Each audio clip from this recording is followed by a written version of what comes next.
Once, a monk lived in monastery with other monks.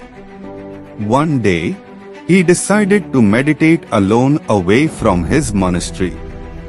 There was a lake nearby where not many people would visit. He decided to go to that lake to meditate. When he reached lake, there was no one else.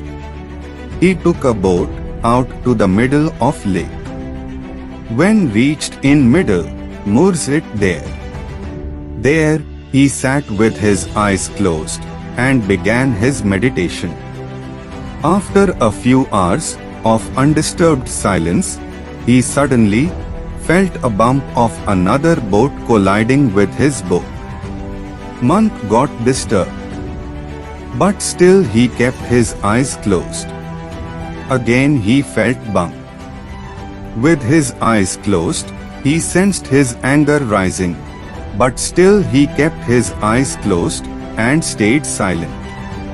After a while, again he felt bump, and by this time, he was ready to scream at the boatman, who dared to disturb his meditation.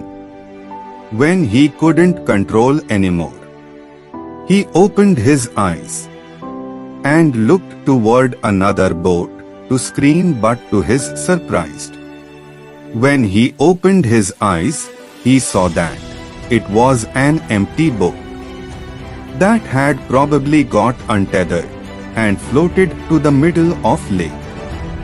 As soon as monk saw this, at that moment he achieved self-realization and understood that anger was within him, and it merely needed the bump of an external object to provoke it out of him.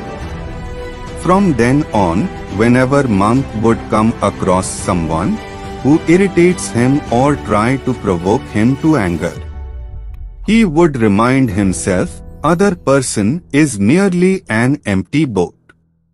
The anger is within me.